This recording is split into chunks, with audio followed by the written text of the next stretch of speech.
So a Peria Chronicles trailer was recently released.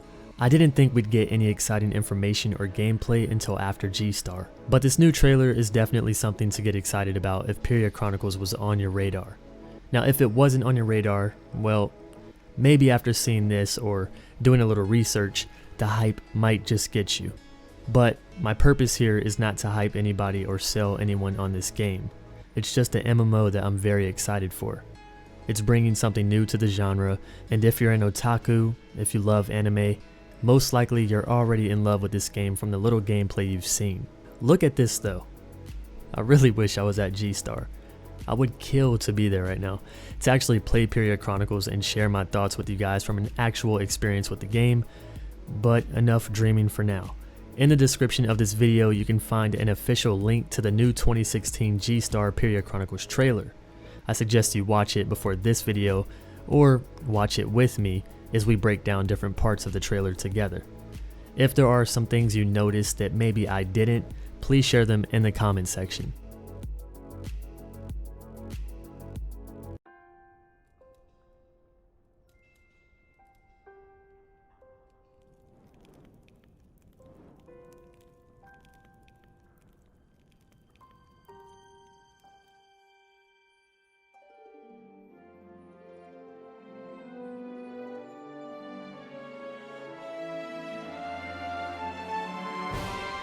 So the game appears to be story driven.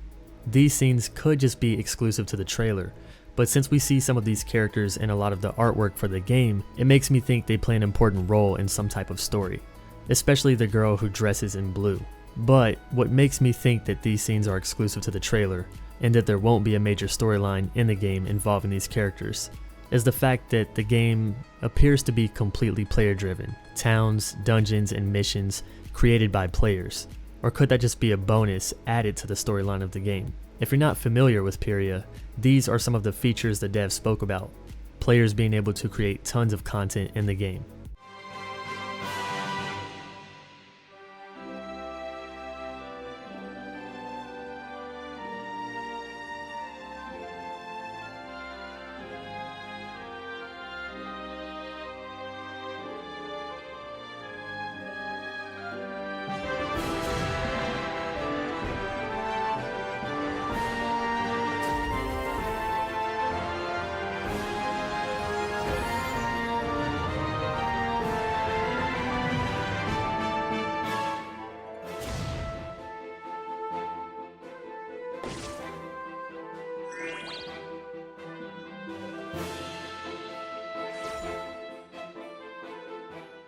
I get Miyazaki vibes from this game, and maybe that's why I'm so excited for it.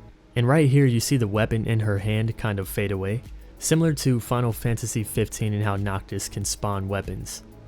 And it seems as if she's putting her hand out to befriend the monster. So maybe after beating monsters in combat you can tame them. This kind of shows by the clip of her putting her weapon away and then reaching out to the monster.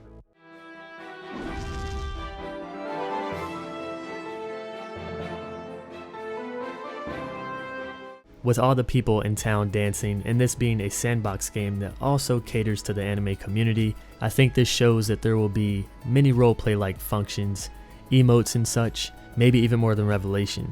And I say that because this game looks to be more of a sandbox and seems to be more of a community-like game instead of a theme park, dungeons, and PvP battlegrounds kind of MMO.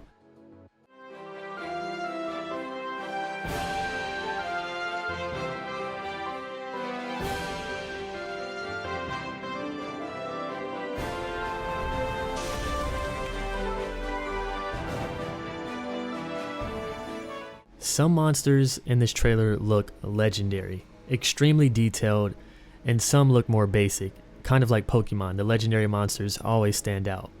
This makes me wonder, will there be monsters in the game that only some people can own, or monsters that spawn at certain times, which could be very interesting. There still isn't much that we know about the game, but wouldn't it be cool if certain creatures become available on a specific date and time? Or monsters that can only be obtained through a crazy difficult questline. I just hope that players will have unique monster teams.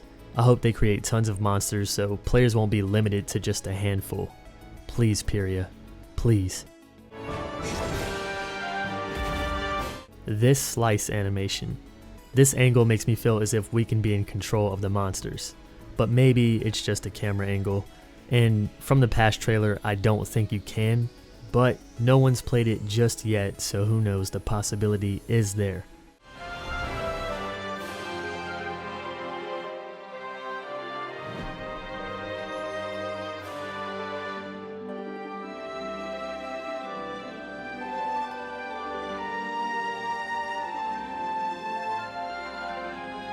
Character creation looks very in-depth, tons of sliders, it looks amazing. And then after we see screenshots of characters which I strongly believe were made with the character creator. These have to be actual players, or else why would they show them right after the character creation? And you can see different types of outfits from casual clothes to heavy armor, and some of these characters are so well designed, they look like they're straight out of an anime. Sometimes MMOs make certain NPCs look super unique, and you just wish the character creator would allow you to make something similar. Twin Saga, for example, another anime themed MMO, more chibi-like though, but some NPCs had markings on their faces, looked more mature, had facial hair, but you couldn't make your character look anything like that, and it kind of sucked. And here, it seems you have a lot of options when it comes to character appearance, so I think cosmetics are going to sell very well in this game.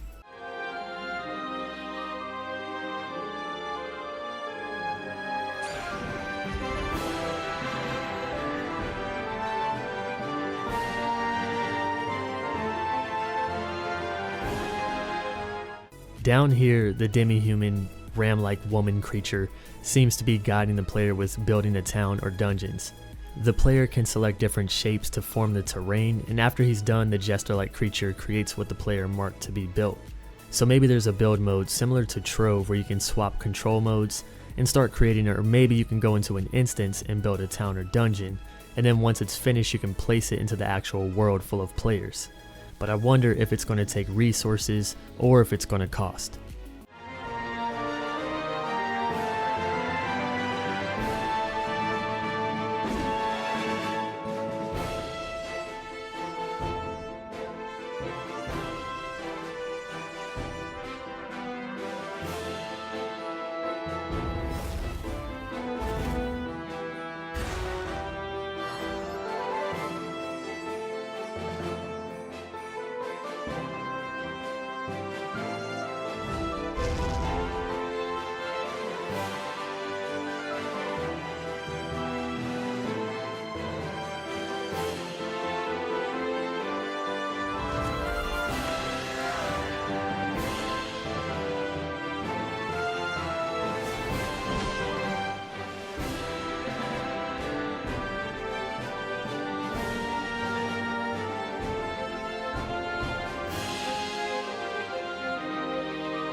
Now the Ram Lady seems to be here as well, so she's in multiple clips, so I'm thinking maybe she's just here for the demo or early build of the game.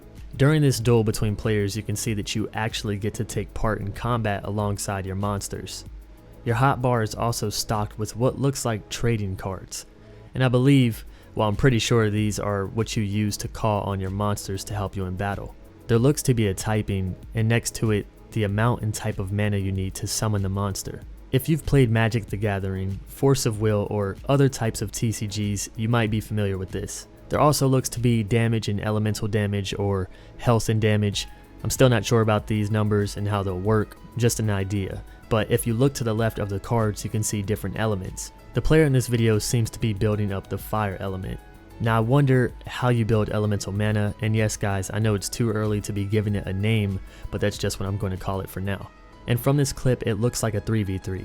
The two humans with two monsters helping them fight. Now what I'm wondering is, do you use these cards to summon monsters throughout the fight, and how many monsters can you summon? Is there a limit, or do you select certain companions to help you during fights, and the cards are used to add certain effects to the battle, or they summon other monsters temporarily to drop in, do an attack, and then drop out? These are things I'm hoping we get answers to at G-Star.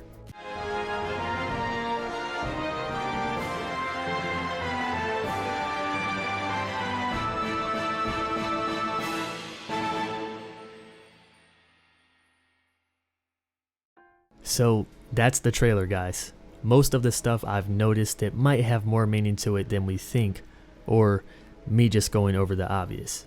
But whatever, this game looks amazing. I noticed some frame drops, and I'm hoping that's just because this is from an early build. And frame drops in populated towns is common, but optimization can really ruin one's gaming experience. Maybe we'll get some gameplay soon and we can judge from there. I hope you guys enjoyed this. Let me know what you think in the comment section. Did anything in this trailer catch your eye? Was there something I missed? Let me know, and I'll catch you in the next one. See you soon, friends.